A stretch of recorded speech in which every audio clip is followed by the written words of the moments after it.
dark manipulation, gaslighting, the illusion of choice. All of those are reasons why some YouTube videos just make you want to buy for some weird reason. It's all about the psychology of the script. Now, I manage YouTube channels for multiple 6- and 7-figure brands right now, and even an 8-figure brand in the past, and the script is the single biggest factor in conversion. If you understand how to structure your words using behavioral science, you can literally program your viewer to trust you, agree with your methodology, and want to buy from you before you even pitch them. So in this video, I'm going to reveal to you the 8 dark psychology scripting techniques that we use in my agency to turn a cold viewer into a pre-sold high-ticket client. Ethically, of course. Let's get into it. So the first thing is what I call having the rehook loop, which is like micro compliance. You want to keep rehooking people throughout the video before you ever get to your next point. That way you can keep them watching the video. This is how you get them to comply with watching the whole video without telling them directly, keep watching. So for example, we have this video here. This timeline down here is an example of how a video would go throughout the video. So you have here, you're pretty much restating the title, confirming the click. Then after that, you're going to get into the first section. And then from there is the second section, and then from there is the third section, right? And so these in-betweens are extremely important because these are where most people drop off before the sections. So let's split it up. So with section 1, 2, and 3. Instead of just going straight from the next section, for example, instead of going from section 1 straight to section 2, like, okay, step 1's done, here's step 2, I would want to have what I call a rehook. And I made a video exactly about this, specifically about how to create these. If you want to watch that, click the video in the card at the top right of the screen. Pretty much it's going to be you explaining why I need to keep watching the video and why I need to hear the next part of it. And there's no one specific point to have this in your video. You just want to have it before each different section of the video. So if you have, like, let's say 10 different parts, you want to have it in between parts 1, 2, in between parts 3 to 4, in between every single little part. And so it's a retention trick. Every time a viewer agrees to keep watching, they're making a time commitment and a micro commitment towards you, and they're committing to listening to your ideas. And so here's how to write one. For example, let's say we're making a video about how to start an AI agency. So pretty much the first point is going to be about, why they should even start an AI agency. You need to change their beliefs, change their physical beliefs, and there may be their limiting beliefs before you even get into the actual juice of the video. They already have the right mindset going into it, right? And so pretty much explaining why. And then after that, you want to explain step 1, which is how to get clients, right? And so let's just say step 1 for this one. So in between why and step 1, you need to have a rehook. And so I'm going to put RH for rehook. You can say something like, okay, so now you know why you need to start an AI agency and why it's so important. But without this first step, you can't do anything else. And so this is probably the most important part of the video that you're going to hear. So let's get into it. Something like that, right? Something simple. You don't need to overdo it. Just get them excited and get them to make that micro commitment towards watching a little bit more of the video. And then let's say you talk about why it's important. Let's say you talk about how to get clients. Now let's talk about maybe how to set up an LLC, something like that, right? And so from step 1 to LLC, you need to have another rehook. Okay, so now you know why it's important to start an AI agency, how to get clients with it. But if you don't have this next step, then your whole business is gonna collapse. Like, sure, you have the clients, but the money coming in, like, you're never gonna see that coming in if you don't have the second part, because the government's gonna take it from you. And here's exactly what I mean by that. So that's a good rehook right there, right? So step 1 to step 2, which is gonna be the LLC, and then you just wanna do it continuously for step 3, step 4, etc. And so this is pretty much just a foundation. This is something really simple, but this next step is going to be exactly why people are going to want to listen to you and why people are going to want to watch your videos. And it's pretty much going to be this analogy right here. When most people make videos, they have it in this frame. They have it like, okay, it's you here, you're the person talking on the camera, and then this is the person on the other side of the screen, right? So this is the money coming in, this is the prospect right here, and then you're the business owner. So you don't want to be talking directly to them because this is how they feel in every single video. They want someone to actually be with them who understands them, right? If you're talking to them like across the table, like, okay, yes, I've been through this before, sit like a doctor's office. I'm telling you my symptoms, you're telling me the solution, everyone does this, right? Instead, you want to be someone who understands them a lot more, someone that they know, like, and trust. You want to be like their best friend.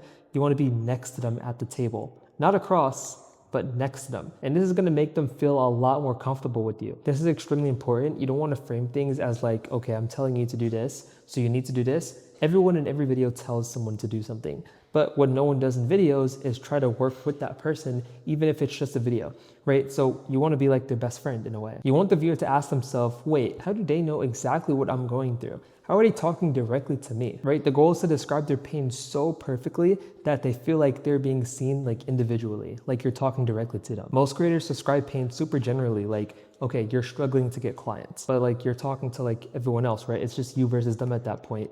Which you versus them is like you versus everyone. But if you're saying something like you're struggling to get clients because their Facebook ads look terrible, but here's what you need to be doing instead, you're a lot more specific, and it sounds like you're with them in a way, right? And it's not everyone else really. So it's like kind of it's you and them. And so being specific, I guess that's the word here. Specificity proves to people that you've worked with people who are in that situation, or maybe you lived that situation that they're currently in and they want to get out of. So now that they trust you, technique number 3 is to eliminate every single reason why they would not buy from you. And this is what I call breaking limiting beliefs. But you don't want to do it in the traditional way, like, okay, I'm breaking your limiting belief, here, blah, blah, blah, blah. Here's the value, this is why you need to stop thinking like that. Okay, cool. But you need to understand throughout the video, people have these thoughts in their head every 3 to 5 seconds of someone watching the video. They're like, okay, why should I even trust this guy? Has this guy really lived the experience? Does this guy even really have clients? And so it's like a silent objection. And so think about it like this. Maybe this is a length of a video. Let's say it's 10 minutes long, right? And so let's put these little dots here. These are going to be the objections that your viewer has, right? So objection number 1, number 2, number 3, number 4. Right? These are all the objections that your viewers have throughout the video. And if you don't solve these, well, they're just going to leave and go to someone else who can actually do that for them. And they're just going to go work with that person because they actually handled those objections throughout the video. And so the goal here is to pretty much name every single objection throughout the video out loud. Right? And you might think, okay, maybe this is like pretty obvious, but no, you want to do it in a silent way. Like you're making a video about how to scale with Facebook ads. Maybe in objection 2, you would say something like, okay, and you may think this doesn't work for service businesses, but here's exactly why that does. So handling the objection that your ideal client actually has, even though maybe the video is general, you can help answer that objection in the video, if that makes sense. And it's kind of you niching in, so your viewer retention might drop off, but understand the quality of viewers is going up from there because you're speaking directly to your target audience, even in a top of funnel video. And then don't forget, a middle of funnel video is you already handling the objection and breaking limiting beliefs. So that's out the picture. That should already be default. We're talking about mainly top of funnel here because you still want to break limiting beliefs in those videos too. And so immediately when you handle this objection, their resistance is going to drop. They're going to be like, okay, you know what? My bad for thinking this. Maybe my bad for thinking this guy is not going to work out for me. Let me just keep watching the video. Let me just keep watching all the way through until the end of the video. And they're not doing this like consciously. They're not doing this like, okay, let me see if he handles my limiting beliefs. They're not doing this consciously. They're just asking themselves these questions subconsciously in their head because there's so much information out there. You just need a reason to stand out, to give them a reason to want to trust you and want to work with you. Now this next point is a bit different, but it's the us versus them framing. You've seen those videos like the new way or this new method, something like that, right? These videos do extremely well because a lot of people teach like the common way, right? The most common strategy out there in the market. No one's teaching the new way. And so it's you guys versus everyone else, which makes you stand out from the market because now they're getting that unique value. And so you want to think of it like this. For example, cold DMs versus inbound leads. You want to have a common enemy. And so the common enemy here is going to be cold DMs. Maybe your audience really hates this and you're pitching inbound leads. So you want to make a video about the new way to get inbound leads, right? This is going to be the common goal that you and your audience wants. And you want to frame it as if it's your goal as well, but you've solved it and you want to help them solve it too. So it's you and the viewer versus everyone else who doesn't want to or just doesn't really care to. Right? Frame it in a way like this where it's the new way to do things. People really like this stuff. I don't know why, it just always works. Every new year you see things like the new way to do X in this year, right? Something like that. It's super relevant, it's super timely, and people just love new things, just like movies on Netflix. People love new movies or new shows or new seasons coming out because it's refreshing. They're like, oh, I'm excited for this. It gives them that dopamine rush. You want to do the same thing in YouTube videos. It works the exact same way. And so the key is to make this old way feel very exhausting, right? So very tiring. And you want to make this new way feel fresh with value, right? And so something that they've never heard before, give unique value. And by the time you pitch them at the end of the video, they've already mentally chose you because you gave them the unique value that no one else has gave them before. All right, this next one is more about showing people your authority rather than just telling them. And I'm going to explain what I mean by this. What a lot of entrepreneurs in their YouTube videos will do is they'll just say things like, oh, I've worked with 50 clients, which just like, it could be a false claim and it creates a lot of suspicion and a lot of skepticism. Even if it's not false, the viewer doesn't know that. So what you want to do is you want to show a lot more than you just tell. And the technique that I've used for my clients when it comes to this is to weave in a lot of your social proof throughout the video rather than just at one point. I used to be someone who does this a lot, where I just used to randomly input my social proof in the video and then just get right back to the value. I'm still a little bit of a person who does this, but I'm getting a lot better at it. And what my clients do in their videos, what we help them do is we help them solve that exact problem. So instead of just, randomly saying, oh, I've helped this guy make 10K per month, by the way, if you want to work with me, click the link below. Instead of just doing that, what you want to do is insert your social proof throughout the video. It's similar to sales calls. So I'm going to give this analogy really quickly because it happened to me, and that's exactly how I solved this problem in YouTube videos. So it's kind of crazy how they came together. But in my sales calls, sometimes at the end of the call, people would be like, okay, can I just see your portfolio? And I'd be like, wait, why do you want to see my portfolio? That has nothing to do with it. I just gave you the price. I told you deliverables. You've seen some of our case studies. Why don't you want to work with us? That's what I was thinking in my head. And then I realized maybe they just don't trust me because I haven't gave them enough of a reason to.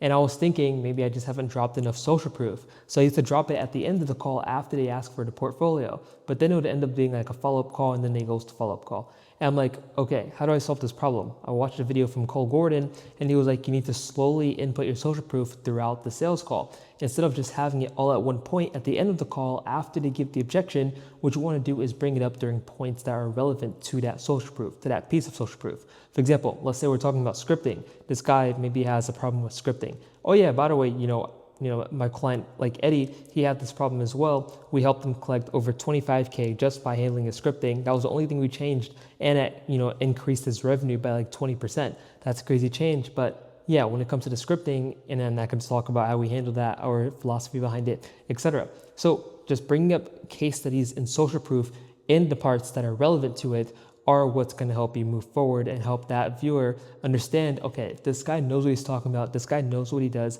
He didn't just drop a random piece of social proof, but he has social proof relevant to the topic at hand.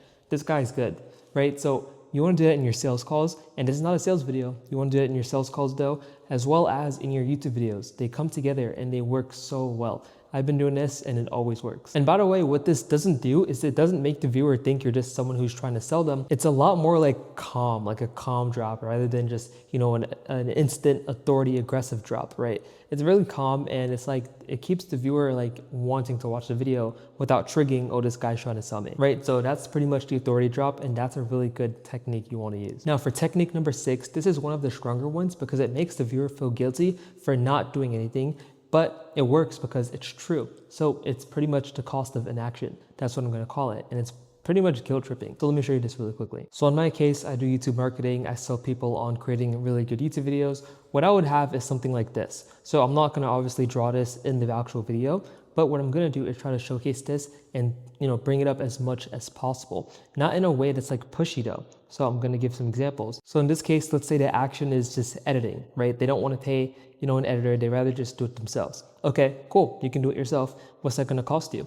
Let's say it costs you like 5 hours. That's a very long time. Not only will it cost you 5 hours though, but it's going to cost you some time you could have just been putting towards your business to make more money. So it's going to cost you money, right? Because time is money at the end of the day. As entrepreneurs, we all know this, right? So it costs you time. It costs you money.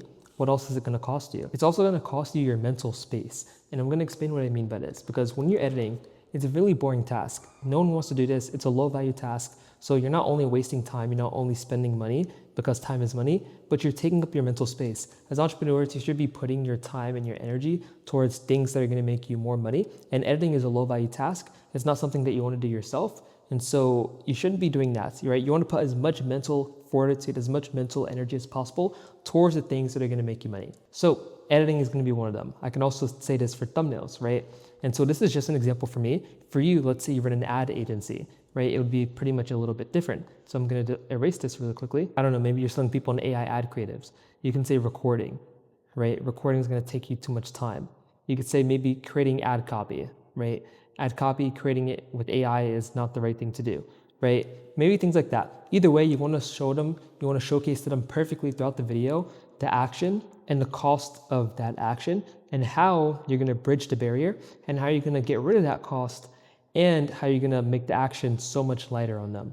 right? How are you going to make it much easier for them? Maybe they don't even need to do an action if they just work with you, right? And so you want to showcase that throughout the video as much as possible. And you just want to show them the math, right? So it's not manipulation, but it's showcasing them the math, and you want to make it visible to them, right? Not in a way that I just showed you. I mean, you could do that, but you want to do it in other ways, maybe like a case study example or a client interview, things like that, right? Showcase to them how it's not a smart decision for them and what the better solution would be. And this kind of gets into my next one, but number 7 is going to be the illusion of choice. A lot of people that I work with have done for you and done with you offers, right? And so pretty much you want to showcase to them this as much as possible in the video. Not exactly like this, where you're showcasing 2 doors like a weirdo and you're like, okay, you want to take this door instead, it's so much better. But you want to showcase to them how, like, pretty much the cost of an action once again, but in a different way. And I'm going to explain what I mean. So a lot of viewers like to make what I call like an independent decision. They like to make their own decision. Okay, sure. What you want to do is you want to frame your statements and your credibility and your videos in a way where it's like, okay, there's only one answer that makes the smartest decision, right? This is how you get a call to action to feel like it's on the viewer's side. I'm not going to give any examples here, but what you want to do is you want to make them feel very stupid for picking the do-it-yourself solution. That's pretty much what you have to do. Not in a way where it's like, okay, you're pretty much stupid if you don't just, work with me instead. I mean, you could say that if you're very direct. Maybe that's your personality, but you want to make it your videos in a way where it kind of portrays that, right? Like, this is obviously the smarter option. If you take this option, there's so much that you're going to be doing yourself. There's so much you're missing out on, but work with me and it's the best option. You're going to make a lot more money.